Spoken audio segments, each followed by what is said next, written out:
안녕하세요. 노우민 전도사입니다. 이번 주에 부산에 내린 폭우로 말미암아서 많은 이재민들이 발생하고 그리고 3명의 이웃들이 목숨을 잃는 그런 사건들이 있었습니다. 지금 우리가 기도에 대해서 배우고 있는데 특별히 이 이웃들을 위하여 기도하는 하나님의 마음들이 우리 각 사람에게 부어질 수 있기를 간절히 소망합니다.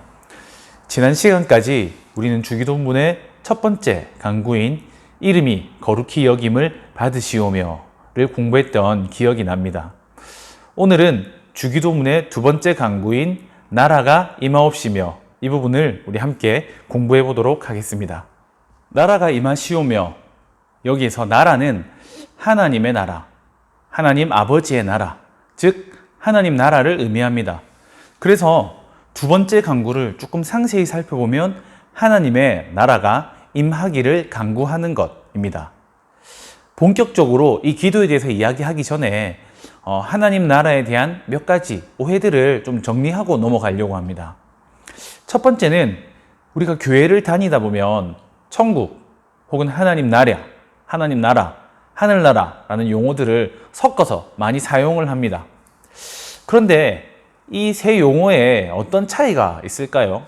결론부터 얘기하면 완전히 동일한 세 개의 단어입니다. 원래는 하나님의 나라, 하나님 나라라는 말이 먼저 쓰였습니다. 마가복음 1장 15절을 읽어보면 예수님이 사역을 시작하시면서 가장 먼저 복음을 선포하시는데 내용이 이렇습니다. 이르시되 때가 찼고 하나님의 나라가 가까이 왔으니 회개하고 복음을 믿으라 하시더라. 아멘. 그런데 마태복음을 유대인들을 향해서 쓰거든요. 유대인들을 향해서 복음서를 쓰면서 하나님의 나라라는 말을 천국, 하늘나라로 바꿔버립니다. 왜냐하면 이 유대인들은 10계명에 굉장히 예민한 사람들이거든요. 특별히 3계명에 보면 하나님의 이름을 망령되이 일컫지 말라 이렇게 돼 있어요. 그래서인지 이 유대인들이 하나님이라는 단어를 들을 때마다 이렇게 움찔움찔 했던 거예요. 그래서 불편한 거를 보고 마태가 하나님 나라라는 말 대신에 하늘나라라는 말을 썼는데 이게 곧 우리가 알고 있는 천국, 하늘나라가 된 것이죠. 그래서 마태복음에서 예수님의 사역이 처음 시작하는 장면을 보면 마태복음 4장 17절에 이렇게 기록하고 있습니다. 이때부터 예수께서 비로소 전파하여 이르시되 회개하라 천국이 가까이 왔느니라 하시더라. 동일한 이야기죠. 두 번째로 천국에 대한 오해가 있습니다. 그건 천국이 우리가 죽고 나서 가는 곳이라는 그런 공간적인 개념입니다. 우리 이렇게 많이 물어보잖아요. 네 죽으면 천국 가나? 맞죠? 여기에는 천국은 우리가 죽어서 가는 곳, 그리고 두 번째는 천국은 우리가 가는 어떠한 곳이라는 의미가 담겨 있습니다. 그래서 많은 기독교인들이 사실은 힘들고 어려운 어떤 현실 속에서 죽음 이후의 삶, 다시 말해서 천국, 하나님 나라를 기대하면서 하루하루를 견딘 그런 신앙들이 있었어요. 근데 이와는 대조적으로 현실 속에서 악한 일들, 그리고 부조리한 일들, 강자가 약자를 억압하는 일들, 학대하는 일들, 부유한 사람들이 가난한 사람들을 착취하는 일들, 정의가 짓밟히는 일들, 비참하고 슬픈 일들, 아픈 일들, 이런 일들이 너무나 많이 생기고, 그리고 환경이 오염되고 사람들은 악해져가고 온갖 파괴가 일삼아질 때, 그래, 어차피 우리가 죽고 나서 천국이 되면, 그 아름다운 세상인 천국이 오게 되면 다 리셋이니까 어차피 망한 세상 상관없다, 이렇게 생각하면서 천국을 기대하고 소망하는 마음, 그러면서 에이, 이 세상은 신경 안 써 하고 외면하는 그런 마음들이 있기도 했다는 거죠. 그래서 칼 마르크스, 여러분 들어보셨죠? 칼 마르크스 같은 사회주의자들은 지금 우리가 살고 있는 세상이 분명히 어딘가 크게 잘못되어 있다. 그렇기 때문에 구조적으로 문제가 있기 때문에 부자들은 시간이 가면 갈수록 더 부유해지고 가난한 사람들은 시간이 가면 갈수록 더 가난해져서 눈물의 골짜기를 지날 수밖에 없다. 여기서 가난한 사람들, 눈물의 골짜기를 지나고 있는 사람들이 이 부조리한 사회 구조를 바꾸고 자기의 것을 찾아야 된다. 이렇게 마르크스가 이야기하는데 이 천국에 대한 이 기독교 신앙이 그걸 막는다는 거예요. 그래, 지금 힘들지만, 지금 어렵지만 결국 이 세상 가고 나서 천국이 오면 우리를 위로해 줄 거야. 진짜 아픈 사람들, 병이 걸린 사람들한테 야, 이 병을 고칠 생각은 하지 않고 이 진통제를 놔주면서 이 괜찮다, 괜찮다 이렇게 속이고 있다는 거죠. 기독교 신앙이 이 천국에 대한 죽고 나서 천국을 가게 된다는 이런 믿음이 이런 역할을 했다. 그래서 종교는 인민의 아편이다. 이런 표현을 쓰기도 했습니다. 진통제, 천국이라는 진통제, 마약을 준다는 거예요. 현실을 잊게 만든다는 거예요. 하지만 성경에서 말하고 있는 천국은 다시 말해서 하나님의 나라는 우리가 죽고 나서 가게 되는 곳, 어떤 공간적인 개념을 의미하는 것이 아닙니다. 성경에서 말하는 하나님의 나라는 하나님께서 다스리시는 나라, 하나님의 통치하심이 이루어지는 나라라는 의미를 가지고 있어요. 그리고 그 나라는 지금 우리가 밟고 있는 이 세상과 전혀 상관없이 리셋돼서 새롭게 나타나게 되는 그런 곳이 아니라 지금 우리가 살고 있는 이 세상이 새로워지고 이 세상이 변화되고 그래서 완성되어지는 곳이 하나님의 나라라는 거예요. 우리가 알고 있잖아요.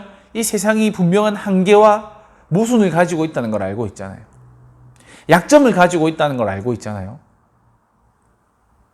아까 말했던 것처럼 악이 지배하는 세상, 부조리함이 지배하는 세상, 핍박받는 사람들이 있는 세상, 학대와 압제가 있는 세상, 파괴돼 버린 세상, 인간은 자기의 욕심을 위해서 점차 망가뜨려가는 이 세상이 아니라 하나님의 다스리심, 하나님의 통치하심이 완전히 이루어지는 세상. 그래서 슬픔과 눈물 대신에 기쁨과 웃음이 가득한 세상, 절망과 미움 대신에 희망과 사랑이, 그리고 죽음 대신에 생명이 영원히 지배하게 된 세상. 그 세상을 하나님의 나라라고 부르는 거예요. 그러면 우리가 살고 있는 이 세상을 외면하고 대충 살 수 있습니까? 어차피 천국은 올 텐데. 아니죠. 우리가 이 세상을 열심히 하나님의 나라로 조금씩 살아가야 할 이유가 생기는 거죠. 하나님의 다스리심이 내가 있는 이곳에 임하도록 살아가는 것이죠. 그렇다면 우리가 열심히 노력하고 애쓰고 수고하면 우리가 이 세상을 완전히 바꿔버리면 하나님의 나라가 임하게 될까요? 정답은 노입니다. 노. 하나님의 나라는 오직 하나님께서만 가져오실 수 있는 은혜의 나라입니다. 은혜의 나라. 예수님 당시에 유대인들은 이 하나님 나라에 대한 열망과 기대로 부글부글 끓고 있었어요. 이 사람들은 지금 살고 있는 이 나라가 하나님께서 다스리시는 나라가 아니라 로마 황제가 통치하고 있다고 분명히 생각하고 있었어요. 그래서 과연 하나님은 언제 다시 오시게 될까?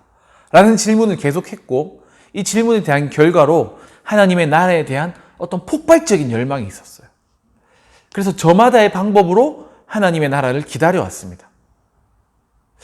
예수님 당시에 셀롯이라고 부르는 열심당원이라고 부르는 부류가 있었어요. 이 사람들은 힘으로, 칼로 이 로마랑 전쟁을 해서 무력으로 우리의 자유, 하나님의 다스리심을 획득할 수 있다. 이렇게 생각을 했어요. 하나님의 통치하심을 이 땅에 이루어낼 수 있다. 그래서 이 사람들은 계속해서 무력 투정을 했습니다. 싸우자. 우리 성경에 자주 등장하는 무리들 중에 사두개인이라는 무리들이 있죠. 이 사람들은 성전에서 제사를 지내는 이 제사장들과 이제 결탁한 귀족 무리였어요.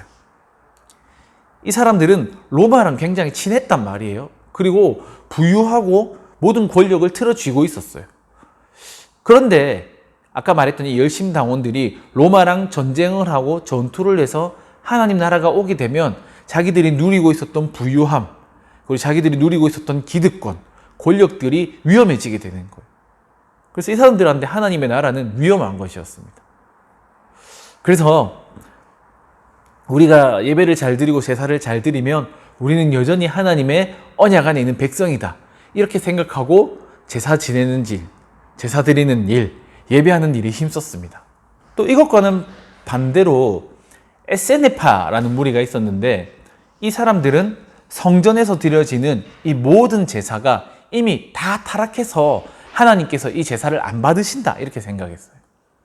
그래서 이 사람들은 광야에 모여가지고, 동굴에 모여가지고 자기들만 지킬 수 있는 어떤 정결법, 정결 예식을 지키면서 하나님의 통치가 정말로 정결 예식을 지키는 자신들에게만 이루어질 거라고 생각하고 하나님의 나라를 준비했습니다. 또 성경에 자주 등장하는 무리가 있죠. 바리새인. 바리새인들은 하나님께서 거룩하신 분이라고 인정을 했어요. 대신에 하나님께서 거룩하시기 때문에 우리가 율법을 잘 지켜서 하나님이 원하시는 어떤 만큼 거룩함에 도달해야지 하나님의 통치가 비로소 시작된다, 이렇게 생각을 하고 율법을 열심히 지켰습니다.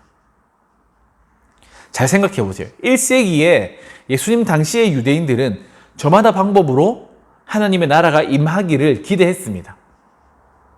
그런데 예수님이 말씀하신 하나님의 나라는 이들이 했던 것처럼 우리의 노력, 우리의 수고, 이런 게 아닌 하나님의 은혜로 값없이 주어지는 나라였습니다. 예수님께서는 이것을 정확하게 보여주시기 위해서 처음 말했던 것처럼 무력투쟁을 할 수도 없고, 그리고 성전에서 제사도 지낼 수 없고, 정결한 예식이나 율법조차 지킬 수 있는 여유가 없는, 겨우겨우 하루하루를 먹고 버티며 살아갈 수 없는 가난한 사람들, 그리고 죄인들, 세리, 그리고 창녀들을 불러서 잔치자리에 앉히고 이들을 하나님 나라의 백성이다, 이렇게 말씀하셨어요. 파격적인 이야기죠. 누가복음 6장 20절을 보면 예수님께서 이렇게 말씀하십니다. 예수께서 눈을 들어 제자들을 보시고 이르시되 너희 가난한 자는 복이 있나니 하나님의 나라가 너희 것임이요. 마태복음 21장 31절에서도 예수님이 이렇게 말씀하십니다. 그들 중에 누가 아버지의 뜻대로 하였느냐? 이르되 둘째 아들이니이다. 예수께서 그들에게 이르시되 내가 진실로 너희에게 이르노니 세리들과 창녀들이 너희보다 먼저 하나님의 나라에 들어가리라. 아멘. 오늘 배운 내용들을 한번 정리해 볼까요? 먼저 천국, 그리고 하늘나라, 하나님의 나라는 같은 의미라고 했습니다. 이 하나님의 나라는 죽고 나서 가는 공간적인 개념이 아니라 하나님께서 다스리시는, 그리고 통치하심이 있는 곳이다, 이렇게 말했습니다. 그리고 두 번째로 하나님의 나라는 우리의 노력이 아닌 하나님의 값없는 은혜로 인해서 임하는 곳이다, 이렇게 이야기했습니다. 이 하나님 나라에 대한 내용이 좀 많아서 앞으로 한 2주에 더 걸쳐서 하나님 나라에 대해서 배우게 될 텐데, 다음 시간에는 하나님 나라가 어떤 곳인지, 그리고 하나님 나라가 임하길 기도하는 것이 어떤 의미인지 살펴보도록 하겠습니다. 시험 기간인데 오늘도 시험 공부를 하는 곳에서 여러분들이 하나님의 나라를 조금씩 이뤄갈 수 있기를 기대합니다. 한 주간 동안 여러분 평안하시고 지금까지 시청해 주셔서 감사합니다. 다음 영상으로 만나겠습니다.